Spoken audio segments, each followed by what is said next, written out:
आज हम करेंगे could have been, past modal verb, passive voice. So could have been को सीखने से पहले आपको ये पता होना चाहिए कि कुड हैव किस लिए यूज करते हैं, तभी तो आपको ये लेसन समझ में आएगा ना।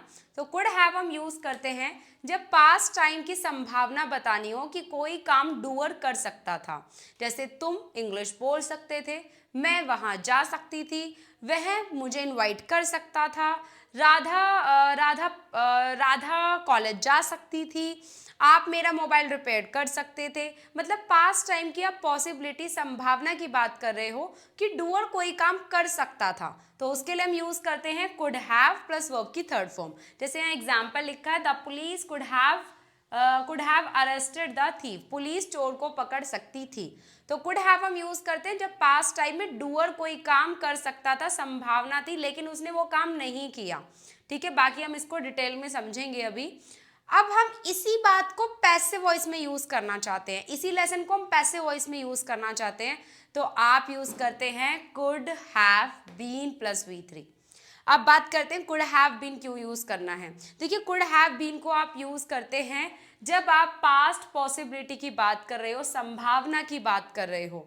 मतलब पास्ट टाइम में कोई काम किया जा सकता था, पास्ट टाइम में कोई काम हो सकता था, संभावना थी, लेकिन वो काम नहीं हुआ, हुआ कुछ और उस काम के ऊपर हम अपनी संभावना या अपनी पॉसिबिलिटी बता रहे हैं कि ऐसा नहीं, ऐसा हो सकता था। राइट, मोबाइल को ठीक किया जा सकता था, टिकट्स को पहले ही बुक किया जा सकता था, टिकट्स को ऑनलाइन बुक किया जा सकता था, लेकिन उन्होंने क्या किया, टिकट्स को ऑफलाइन बुक किया। टिकट्स को पहले ही बुक किया जा सकता था, लेकिन हुआ क्या, उन्होंने टिकट्स को पहले बुक नहीं किया, उन्होंने टिकट्स को ऑनलाइन बुक नहीं किया। तो यहाँ पर हम उस सिचुएशन की बात कर रहे हैं कि कोई काम किया जा सकता था, लेकिन वह काम हुआ नहीं, हुआ कुछ और। तो ये है आपकी पास्ट पॉसिबिलिटी कि कोई काम पास्ट टाइम में किया जा सकता था, पूरी संभावना थी, लेकिन ऐसा नहीं हुआ। तो इस सिचुएशन के लिए हम यूज करेंगे could have been past modal verb passive voice. अब आप ये कहेंगे मैम पैसिव वॉइस क्यों यूज करते हैं, कैसे यूज करते हैं। अब देखो गाइज, हर एक वीडियो में मैं ये एक्सप्लेन करूंगी तो हर एक वीडियो बहुत लंबी चली जाएगी, और मैं वीडियो को छोटी से छोटी बनाना चाहती हूँ और आपको ज़्यादा से ज़्यादा पढ़ाना चाहती हूँ। तो मैं ऑलरेडी पढ़ा चुकी हूँ, मैंने आपको बहुत अच्छे से इंट्रोडक्शन दिया है कि पैसिव वॉइस आपको सीखने क्यों है और किस सिचुएशन में उसको यूज करना। उसके लिए आप आई बटन पर क्लिक करो, पहली ही वीडियो जो भी पूरी प्लेलिस्ट है उसमें पहली वीडियो इंट्रोडक्शन की है, उसमें मैंने पैसिव वॉइस को अच्छे से समझाया, प्लीज देख लेना। ठीक है, अब हम बात करते हैं कुड हैव बीन को हम कैसे यूज करेंगे। ठीक है, तो ये इसकी तीनों हिंदी हो सकती है, किया जा सकता था, हो सकता था, कर सकते थे। तो पास्ट की संभावना बताने के लिए आप इसे यूज करेंगे। अब याद रखना, ये बात मैं हर एक क्लास में बताती हूँ कि पैसिव वॉइस में आप तीन तरह से सेंटेंसेस को ट्रांसलेट करते हैं, क्योंकि देखो पैसिव वॉइस में डूअर तो होता ही नहीं है। मतलब जो एक्शन कर सकता था, जो इंसान एक्शन कर सकता था, डूअर जो था वो होगा ही नहीं पूरे पैसिव वॉइस में, चाहे वो कोई भी पैसिव वॉइस सीख लो आप। राइट, तो आज हम कुड हैव बीन सीख रहे हैं, तो यहाँ डूअर नहीं होगा। अब क्या करना है, स्टूडेंट्स को कंफ्यूजन ये होती है या स्टूडेंट्स को डिफिकल्टी यहाँ फील होती है कि सेंटेंस को फिर फ्रेम कैसे करें, क्योंकि अभी तक उन्होंने सीखा है कि सबसे पहले जिसने काम किया वो आएगा, फिर उसके बाद कुड हैव, देन वर्ब की थर्ड फॉर्म। लेकिन यहाँ पर तो डूअर ही नहीं है, तो सेंटेंस को फ्रेम करने के लिए, पैसिव वॉइस में सेंटेंस को फ्रेम करने के लिए मैंने तीन स्ट्रक्चर आपको बताए हैं, तीन तरह से मैंने आपको सेंटेंसेस बनाना सिखाया है। बस वो तीन बातें याद रखना, आप कभी कंफ्यूज नहीं होंगे, कोई भी पैसिव वॉइस का आपका सेंटेंस हो आप उसको ट्रांसलेट कर पाएंगे। तो पहली बात ये है कि अगर पूरे सेंटेंस में आप कोई भी सेंटेंस हो, बस याद रखना डूअर तो होगा ही नहीं पैसिव वॉइस में। ठीक है, डूअर पर फोकस ना करके आपको एक्शन पर फोकस करना होता है, तो आप पैसिव वॉइस का यूज करते हैं। ये पैसिव वॉइस की इंपॉर्टेंस होती है, क्योंकि बहुत बार ऐसी बातें होती है कि आपको डूअर पर फोकस ना करके आपको एक्शन पर फोकस करना होता है, एक्शन को हाईलाइट करना होता है। तो यहाँ पर अगर पूरे सेंटेंस में नाउन है तो आप यूज करेंगे सबसे पहले उस नाउन को, उसके बाद आप यूज करेंगे could have been and then verb की थर्ड फॉर्म। अगर पूरे सेंटेंस में नाउन है, जैसे कि पहला ही सेंटेंस लिखा हुआ है, the mistake could have been avoided, यहाँ पर नाउन है ना, गलतियां। ठीक है, गलतियों को, the mistake could have been, गलतियों को अवॉइड किया जा सकता था, गलतियां अवॉइड हो सकती थी, गलतियों को नजरअंदाज किया जा सकता था। अवॉइडेड मतलब होता है नजरअंदाज करना। ठीक है, अवॉइड की थर्ड फॉर्म अवॉइडेड यूज हुई है। तो यहाँ पर जो गलतियां हैं वो क्या है, वो एक नाउन है। तो सेंटेंस में अगर नाउन है तो सबसे पहले आप सिर्फ नाउन को सेंटेंस में रखें, उसके बाद could have been and then verb की थर्ड फॉर्म।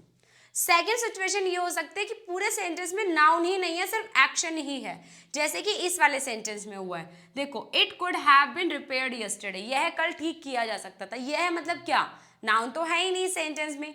तो ऐसे सेंटेंसेस जिसमें नाउन ही नहीं है, सिर्फ एक्शन है, तो ऐसे सेंटेंसेस को ट्रांसलेट करने के लिए आप सेंटेंस बनाते हैं इट से। आई होप आपको क्लियर हो रहा होगा।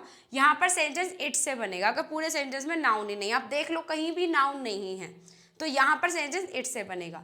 अब थर्ड सिचुएशन और लास्ट सिचुएशन है कि सेंटेंस में अगर ऑब्जेक्ट है तो उससे आपको सेंटेंस बनाना स्टार्ट करना है, मतलब उससे सेंटेंस फ्रेम होगा।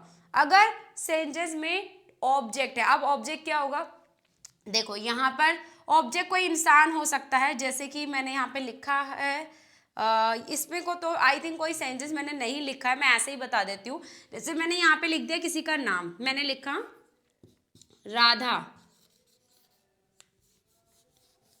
यस, आई होप आपको दिख रहा होगा, मैं यहाँ लिख देती हूँ, ठीक है, राधा। उसके बाद मैंने लिख दिया could have been and then फिर मैंने लिखा इनवाइटेड। राधा को इनवाइट किया जा सकता था। अब मैंने यहाँ पर क्या किया, यहाँ पर मैंने राधा, ये राधा खुद इनवाइट नहीं हुई, यहाँ पर हम राधा हम कह रहे राधा को इनवाइट किया जा सकता, तो राधा खुद थोड़ी ना अपने आप को इनवाइट कर सकती थी, उसे किसी के द्वारा इनवाइट किया जा सकता था। जिसके द्वारा इनवाइट किया जा सकता था वो सेंटेंस में है ही नहीं, उस बंदे के बारे में सेंटेंस में बताया ही नहीं गया। तो थर्ड सिचुएशन ये रहेगी, अगर आपके सेंटेंस में ऑब्जेक्ट है, और ऑब्जेक्ट मतलब ऑब्जेक्ट में वो इंसान है जिसके लिए काम किया जा सकता था, जिसके ऊपर काम का असर पड़ सकता था, उसे आपको सब्जेक्ट बनाकर सेंटेंस को बनाना है, सेंटेंस को फ्रेम करना है। जैसे कि मैंने कहा राधा को सजा दी जा सकती थी, राधा को जॉब से निकाला जा सकता था, तो मैंने यहाँ पे क्या कहा, मैंने यहाँ पे कहा राधा, राधा को मैंने फर्स्ट नंबर पर लिख दिया। मैंने आई थिंक यहाँ पर लिखा हुआ है, यस ये रहा, मैं इतनी देर से ढूंढ रही थी, ये छुपा हुआ था। यस देखो यहाँ पर ये रहा, ही कुड हैव बीन, यहाँ पर लिखने की जरूरत नहीं है। अब यहाँ पर आप समझेंगे कि मैम ये जो ही है, जो ही है, अब ये बहुत सारे स्टूडेंट्स मुझसे पूछते हैं मैम ये ही तो सब्जेक्ट है, तो यहाँ पर तो ये इंसान आ रहा है, आप तो कह रहे थे कि पैसिव वॉइस में सब्जेक्ट ही नहीं होता है। मैंने कहा था पैसिव वॉइस में डूअर नहीं होता है, ये मैंने नहीं कहा कि पैसिव वॉइस में सब्जेक्ट नहीं होता, हर एक सेंटेंस में सब्जेक्ट होता है। सब्जेक्ट के बिना आप सेंटेंस को कैसे ट्रांसलेट करोगे, सेंटेंस फ्रेम ही नहीं हो पाएगा।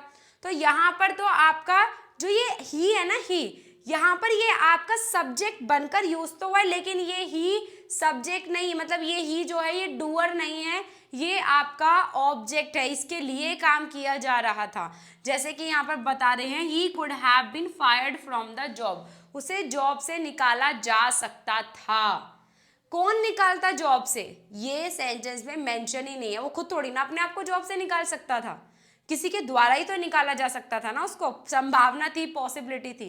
तो ध्यान से देखो, थर्ड सिचुएशन में जब आपका डूअर ना होकर जिसके लिए काम किया जा रहा था, जिसका ऊपर जिसका काम पर असर पड़ रहा था, कोई इंसान था वो, तो उसको आपको ऑब्जेक्ट को, उस ऑब्जेक्ट को आपको सब्जेक्ट बनाकर सेंटेंस को फ्रेम करना है। थोड़ा और आसान तरीके से समझाने की कोशिश करती हूँ मैं। देखो मैंने कहा कि उसे जॉब से निकाला जा सकता था, अब यहाँ पर वो खुद जॉब को नहीं, खुद अपने आप को जॉब से नहीं निकाल सकता था, किसी के द्वारा ही तो निकाला जा सकता था ना। अब जिसके द्वारा निकाला जा सकता था वो बंदा सेंटेंस में मेंशन ही नहीं है। जैसे कि मैंने कहा कि मैं तुम्हें जॉब से निकाल सकती थी, अब इसमें तो मैं आ गई ना, डूअर आ गया।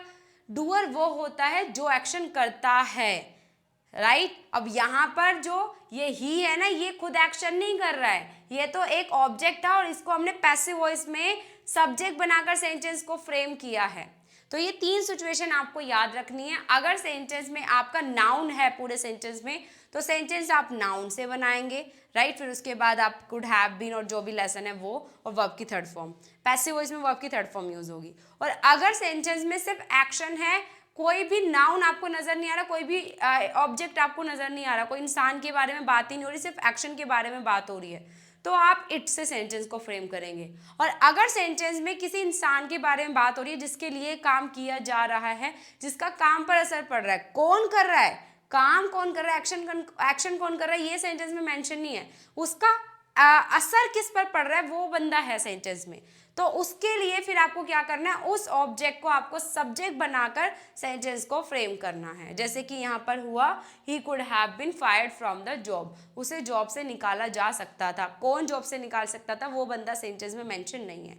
तो ये 3 सिचुएशन से आप सेंटेंसेस को फ्रेम कर सकते हैं। चलिए अब बाकी के एग्जाम्पल्स भी रीड कर लेते हैं। The window could have been broken by the storm, जो खिड़की है वो तूफान से, जो स्टॉर्म होता है उसे हम तूफान बोलते हैं, तूफान से टूट सकती थी। विंडो जो है वो तूफान से टूट सकती थी, संभावना थी, राइट। नेक्स्ट है, the letter could have been delivered on time, letter time पर डिलीवर हो सकता था, समय से डिलीवर किया जा सकता था। कौन डिलीवर करता है ये बताना जरूरी नहीं है, बस लेटर को टाइम पर डिलीवर किया जा सकता था, ये बात करना जरूरी है, ये बात बताना जरूरी है। इसीलिए आपको सेंटेंस इसीलिए आपने सेंटेंस को पैसिव वॉइस में रखा है। पर्टिकुलर हम किसी एक बंदे की बात नहीं कर रहे कि सिर्फ वही लेटर को टाइम से डिलीवर कर सकता था, नहीं, हम तो किसी के लिए ही बोल रहे, चाहे वो कोई भी लेटर को डिलीवर करता, हमें कोई मतलब नहीं है, बस लेटर टाइम से डिलीवर हो सकता था, ये संभावना थी। तो यहाँ पर डूअर इंपॉर्टेंट है ही नहीं। Next example, the homework could have been checked online, homework online check किया जा सकता था, चाहे कोई भी चेक करता, हमारे लिए डूअर इंपॉर्टेंट नहीं है, सिर्फ ये बताना जरूरी है कि ऑनलाइन होमवर्क चेक किया जा सकता था। आई होप आपको क्लियर हुआ होगा। He could have been fired from the job, उसे जॉब से निकाला जा सकता था, वो खुद जॉब से नहीं निकला था, कोई था बंदा जिसके बारे में बात कर रहे हैं हम कि उसे जॉब से निकाला जा सकता था। अब हो सकता है कि हमें खुद भी ना पता हो कि किसने उसको जॉब से निकाला, किसने जॉब से निकालने की बात की थी, हमें खुद भी नहीं पता, बट हमें ये पता है कि हाँ उसे जॉब से निकाला जा सकता था, उसे वार्निंग दी गई थी। It could have been repaired yesterday, इसे कल ठीक किया जा सकता था, किसे, है ही नहीं सेंटेंस में, बस इसीलिए हम इट से सेंटेंस बना रहे हैं, मतलब सेंटेंस में सिर्फ एक्शन है। The bills could have been paid on time, bills को टाइम से पे किया जा सकता था। नेक्स्ट, अब यहाँ पर ये क्वेश्चन है, could the forest have been saved, क्या जंगल को बचाया जा सकता था, ये आपका क्वेश्चन है। तो यहाँ पर कुड फर्स्ट नंबर पे आएगा, उसके बाद नाउन है तो नाउन आएगा, इट है तो इट आएगा, और अगर सेंटेंस में ऑब्जेक्ट है तो फिर यहाँ पे ही शीट नेम वो बंदा आ जाएगा, and then have been plus verb की third form. The match could have been postponed, match को आगे टाला जा सकता था, पोस्टपोन किया जा सकता था। The phone could have been charged overnight, phone को पूरी रात चार्ज किया जा सकता था, संभावना थी। कौन कर सकता था ये बताना जरूरी नहीं है, इंपॉर्टेंट नहीं है, चाहे कोई भी करता, बट फोन को पूरी रात चार्ज किया जा सकता था ये बताना जरूरी है। The truth could have been told earlier, सच को पहले बताया जा सकता था, सच को जल्दी बताया जा सकता था। The car could have been repaired before the trip, car को ट्रिप से पहले ही रिपेयर किया जा सकता था, कार को ट्रिप से पहले ही ठीक किया जा सकता था, संभावना थी। कौन करता, चाहे वो कोई भी बंदा हो, हमारे लिए डूअर इंपॉर्टेंट नहीं है, हमारे लिए एक्शन इंपॉर्टेंट है। The laundry could have been done yesterday, कपड़ों को कल धोया जा सकता था, लॉन्ड्री क्या होती है, कपड़े, ठीक है। The dinner could have been prepared earlier, dinner को जल्दी प्रिपेयर किया जा सकता था, डिनर जल्दी बन सकता था, संभावना थी।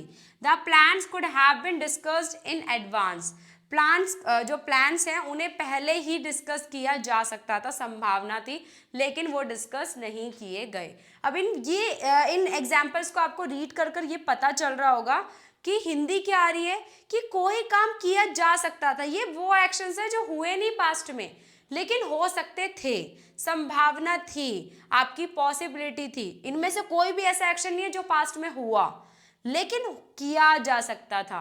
किसके द्वारा किया जा सकता था, डूअर कौन था, ये पूरे सेंटेंस में कहीं भी नहीं है, किसी भी एग्जाम्पल में नहीं है, क्योंकि ये आपके पैसिव वॉइस है, और पैसिव वॉइस को यूज ही हम इसलिए करते हैं जब आपके लिए डूअर के बारे में बात करना इंपॉर्टेंट ना हो, तो कुड हैव बीन हम यूज करेंगे। अब जैसे कि यहाँ पर मैंने आपको कुड हैव बताया है, ये आपका नॉर्मल पास मॉडल वर्ब है, यहाँ पे डूअर है, ये जो द पुलिस है ये खुद डूअर है, और ये किसे पकड़ सकती थी, थीफ को पकड़ सकती थी। तो यहाँ पर पुलिस डूअर है, लेकिन इस सेंटेंस में the thief could have been arrested, किसके द्वारा अरेस्ट किया जा सकता था चोर को, ये सेंटेंस में नहीं है, बस ये बताना जरूरी है कि चोर को अरेस्ट किया जा सकता था।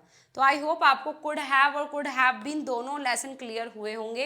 ये आपका नॉर्मल पास्ट मॉडल वर्ब है और इसका passive voice could have been है। वर्ब की थर्ड फॉर्म दोनों में यूज होगी, बस डिफरेंस क्या आएगा, ये जो बीन लग जाएगा ये पैसिव वॉइस में लगेगा। तो आई होप आपको ये क्लियर हुआ होगा। अब आप इसकी एक स्क्रीनशॉट भी ले सकते हैं ताकि आप बहुत प्यारे प्यारे नोट्स बना सकें। ओके अब हम मिलेंगे नेक्स्ट वीडियो में नेक्स्ट पैसिव वॉइस लेसन के साथ में। बहुत लंबी प्लेलिस्ट है, सारी प्लेलिस्ट को अच्छे से देखना। मैं बहुत कोशिश कर रही हूँ कि मैं हर एक वीडियो को आसान बना सकूँ और आई होप आपको वीडियो आसान लग रही होंगी, वीडियो समझ में आ रही होंगी।